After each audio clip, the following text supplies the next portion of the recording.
ज्ञानवाणी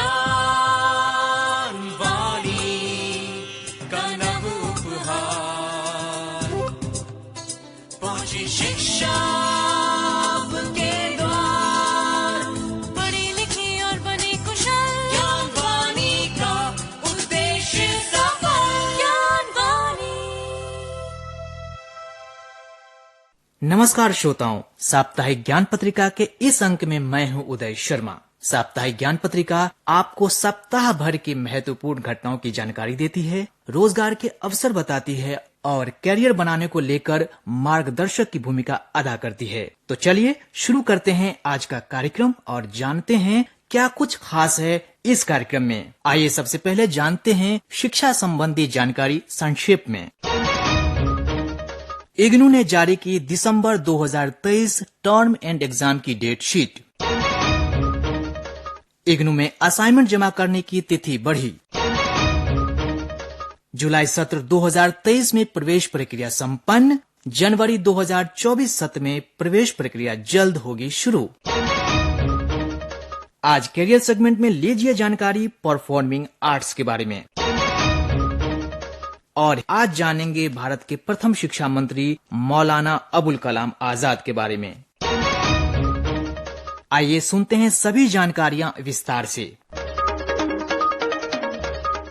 इग्नू यानी इंदिरा गांधी राष्ट्रीय मुक्त विश्वविद्यालय ने दिसंबर टर्म एंड एग्जाम परीक्षा 2023 के लिए डेट शीट जारी कर दिया है। परीक्षा का आयोजन 2 शिफ्ट में किया जाएगा। पहली शिफ्ट सुबह के 10 बजे से लेकर दोपहर के 1 बजे तक और दूसरी शिफ्ट का समय रहेगा दोपहर के 2 बजे से शाम के 5 बजे तक। जल्द ही हॉल टिकट जारी कर दिया जाएगा। शिक्षार्थी इग्नू की आधिकारिक वेबसाइट www.ignu.ac.in नियमित रूप से विजिट करते रहें। शिक्षार्थियों के हित को देखते हुए इग्नू ने एक बार फिर असाइनमेंट जमा करने की तिथि बढ़ा दी है। अब आप 30 नवंबर 2023 तक असाइनमेंट जमा कर सकते हैं। आपको बता दें कि इग्नू ओडीएल और ऑनलाइन प्रोग्राम ऑफर करता है और दोनों माध्यमों यानी ओडीएल और ऑनलाइन कार्यक्रमों के लिए असाइनमेंट जमा करने की तिथि अब 30 नवंबर 2023 है। असाइनमेंट जमा करने के लिए इग्नू की आधिकारिक वेबसाइट www.ignu.ac.in जरूर देखें। और इसके बारे में और अधिक जानकारी दे रही हैं आरएसडी से डिप्टी डायरेक्टर विनीता कटियार। इग्नू के विद्यार्थियों के लिए एक महत्वपूर्ण सूचना। विद्यार्थियों के असाइनमेंट जमा करने की अंतिम तारीख जो कि 31 अक्टूबर थी, विद्यार्थियों की सुविधा के लिए 30 नवंबर कर दी गई है। जिन विद्यार्थियों ने अपने असाइनमेंट अभी तक जमा नहीं किए हैं वो 30 नवंबर के पहले अपने अध्ययन केंद्र पर या अपने रीजनल सेंटर के संपर्क में आके अपने असाइनमेंट जमा कर सकते हैं। इसके लिए उनके लिए जाना बहुत जरूरी है। आप अपने क्षेत्रीय केंद्र पर जाएं, वहां संपर्क करें, वहां बातचीत करें, वहां पर जाकर आप महत्वपूर्ण सूचना प्राप्त कर सकते हैं। याद रखें, आपके असाइनमेंट जमा करने की अंतिम तारीख 30 नवंबर 2023 है। और साथ ही ये जानना बहुत जरूरी है कि जिन विद्यार्थियों ने भी सेमेस्टर में या किसी सर्टिफिकेट प्रोग्राम में जुलाई 2023 में आवेदन किया था, उनके लिए भी असाइनमेंट जमा करने की अंतिम तारीख 30 नवंबर 2023 है। इग्नू में जुलाई 2023 सत्र में प्रवेश प्रक्रिया खत्म। अब जनवरी 2024 सत्र में प्रवेश प्रक्रिया जल्द होगी शुरू। शिक्षार्थियों श्रोताओं आपको बता दें कि इग्नू में 2 सत्रों में प्रवेश होता है, जनवरी सत्र और जुलाई सत्र। अगर आप जनवरी सत्र 2024 में दाखिला लेना चाहते हैं तो इग्नू की आधिकारिक वेबसाइट www.ignu.ac.in विजिट करते रहें। ये थी शिक्षा संबंधी जानकारियां। आप सुन रहे हैं साप्ताहिक ज्ञान पत्रिका। और अब बारी है कैरियर सेगमेंट की। श्रोताओं, आज कैरियर सेगमेंट में हम बात करेंगे परफॉर्मिंग आर्ट्स में कैरियर बनाने के बारे में। वैसे तो परफॉर्मिंग आर्ट्स सदियों से भारतीय सभ्यता व संस्कृति का अभिन्न हिस्सा रहा है, लेकिन आज के समय में परफॉर्मिंग आर्ट्स एक बहुत ही विस्तृत सेक्टर बन गया है, जिसमें theatre, music, dance, singing, acting आदि आते हैं। यदि आप परफॉर्मिंग आर्ट्स में अपना कैरियर बनाना चाहते हैं तो सबसे पहले आपको परफॉर्मिंग आर्ट्स में डिग्री, डिप्लोमा, सर्टिफिकेट जैसा कोई कोर्स करना चाहिए। इन कोर्सेज में प्रवेश के लिए सरकारी संस्थानों में प्रवेश परीक्षा देनी होती है। वहीं कुछ गवर्नमेंट यूनिवर्सिटी मेरिट आधार पर भी प्रवेश देती है। प्राइवेट संस्थानों में डायरेक्ट एडमिशन लिया जा सकता है। और हाँ दोस्तों, इस फील्ड में कैरियर तेज रफ्तार से बढ़ती जाएगी अगर आप में भावनाओं को व्यक्त करने की क्षमता है, साथ ही शारीरिक क्षमता, कल्पना शक्ति, एक्टिंग, ड्रामा, डांस, अभिनय करने की क्षमता, संवाद कौशल, प्रेजेंटेबल स्किल, अच्छी आवाज, सुर ताल आदि का ज्ञान होना तो प्लस पॉइंट है। इसमें कैरियर ऑप्शन की बात करें तो Bollywood, OTT platform, reality show, TV serials, stage performance आदि में अच्छे अवसर हैं। और परफॉर्मिंग आर्ट्स में ट्रेनिंग लेने के बाद आप एक्टर, कोरियोग्राफर, सिंगर, म्यूजिशियंस आदि बन सकते हैं। इसके जरिए आप टीवी एंकर के रूप में भी कैरियर बना सकते हैं। तो श्रोताओं, अगर मैं संक्षेप में कहूँ तो इस फील्ड में कैरियर की अपार संभावनाएं हैं। बस जरूरत है अच्छी ट्रेनिंग और डेडिकेशन की। और श्रोताओं, आपकी जानकारी के लिए बता दूं कि अगर आप परफॉर्मिंग आर्ट्स में अपना भविष्य देख रहे हैं तो इग्नू यानी इंदिरा गांधी राष्ट्रीय मुक्त विश्वविद्यालय से आप परफॉर्मिंग आर्ट्स की पढ़ाई कर सकते हैं। इग्नू में कई कोर्सेज हैं, जैसे certificate in performing arts Karnataka music, certificate in performing arts Bharatanatyam, certificate diploma in theatre arts आदि कई कोर्सेज हैं जो आपके सपनों को साकार कर सकते हैं। अधिक जानकारी के लिए विजिट करें www.ignu.ac.in। तो श्रोताओं, ये थी जानकारी परफॉर्मिंग आर्ट्स में कैरियर बनाने की। आप सुन रहे हैं साप्ताहिक ज्ञान पत्रिका। आइए अब जानते हैं कहां कहां आपके लिए रोजगार के अवसर हैं। सेंट्रल बैंक ऑफ इंडिया ने स्पेशलिस्ट ऑफिसर पद के लिए ऑनलाइन आवेदन आमंत्रित किया है। इस पद के लिए आवेदन करने की अंतिम तिथि 19 नवंबर 2023 है। अधिक जानकारी के लिए संस्थान की आधिकारिक वेबसाइट centralbankofIndia.co.in पर विजिट करें।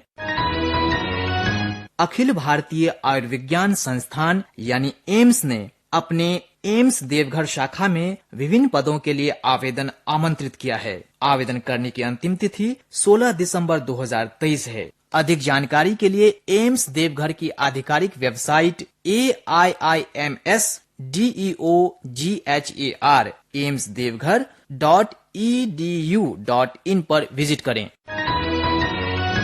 मिनिस्ट्री ऑफ होम अफेयर्स ने MHAIB के तहत MTS यानी मल्टीटास्किंग स्टाफ और सिक्योरिटी असिस्टेंट / मोटर ट्रांसपोर्ट पदों के लिए आवेदन आमंत्रित किए हैं। आवेदन करने की अंतिम तिथि 13 नवंबर 2023 है। अधिक जानकारी के लिए विजिट करें mha.gov.in। बिहार कर्मचारी चयन आयोग यानी BSSC ने द्वितीय इंटर लेवल संयुक्त प्रतियोगी परीक्षा के लिए आवेदन आमंत्रित किया है। आवेदन करने की अंतिम तिथि 9 दिसंबर 2023 है। अधिक जानकारी के लिए आयोग की आधिकारिक वेबसाइट onlinebssc.com पर आप विजिट करें। तो श्रोताओं, ये थी रोजगार संबंधी जानकारियां। आप सुन रहे हैं साप्ताहिक ज्ञान पत्रिका। और अब आइए जानते हैं बीता सप्ताह क्यों रहा इतिहास में खास।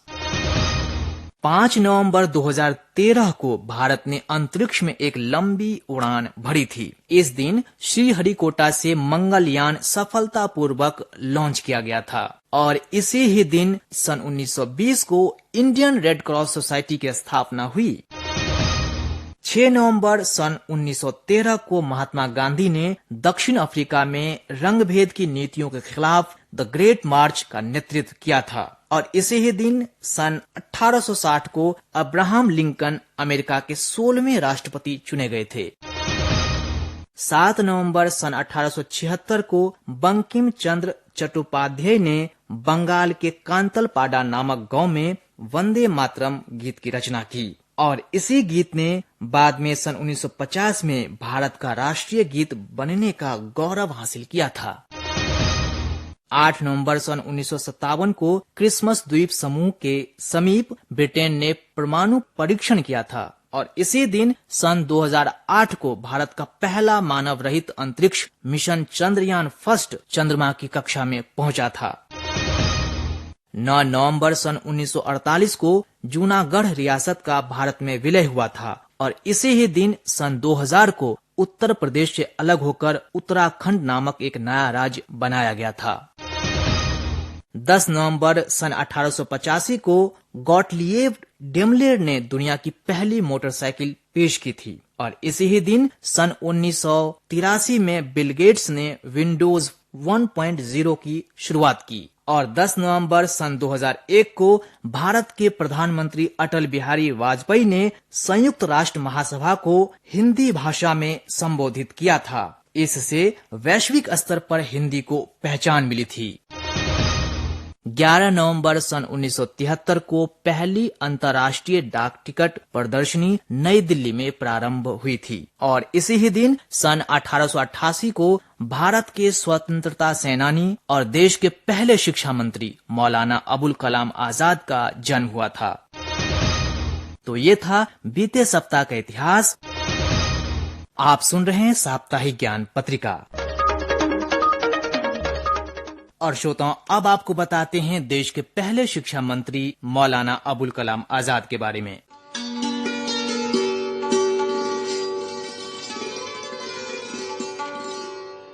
श्रोताओं, देश के पहले शिक्षा मंत्री रहे मौलाना अबुल कलाम आजाद का जन्म 11 नवंबर सन 1888 को सऊदी अरब के मक्का शहर में हुआ था। अबुल कलाम आजाद का मूल नाम मुहियुद्दीन अहमद था और बचपन से ही अबुल कलाम प्रतिभावान विद्यार्थी रहे। अबुल कलाम आजाद बहुमुखी प्रतिभा के धनी थे। वे कवि, लेखक, पत्रकार, राजनीतिज्ञ, शिक्षाविद और उत्कृष्ट वक्ता थे। और दोस्तों, दिलचस्प बात यह है कि अबुल कलाम का शाब्दिक अर्थ होता है संवादों का देवता। अबुल कलाम आजाद महात्मा गांधी के समर्थक थे और उनके सिद्धांतों का पूरे मनोयोग से समर्थन करते थे। वे भारत विभाजन के कट्टर विरोधी थे। हिंदू मुस्लिम एकता के प्रबल समर्थक रहे अबुल कलाम आजाद ने हिंदू मुस्लिम एकता पर आधारित भारतीय राष्ट्रवाद और क्रांतिकारी विचारों के प्रसार के समान मिशन के साथ अल हिलाल नामक साप्ताहिक पत्र का प्रकाशन वर्ष 1912 में आरंभ किया था। ब्रिटिश हुकूमत ने अल हिलाल पत्रिका को अलगाववादी विचारों का प्रचारक माना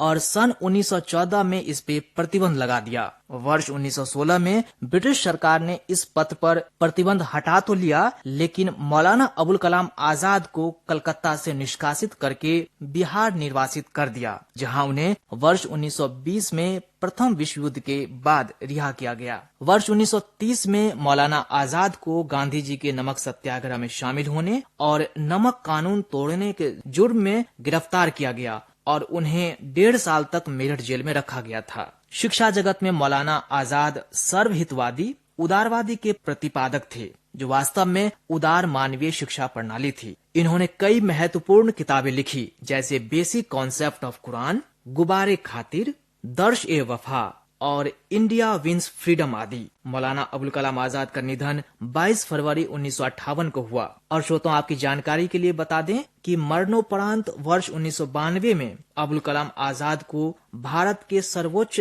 नागरिक सम्मान भारत रत्न से सम्मानित किया गया और वर्ष 2008 से प्रतिवर्ष 11 नवंबर को मौलाना अबुल कलाम आजाद की जयंती को राष्ट्रीय शिक्षा दिवस के रूप में मनाया जाता है।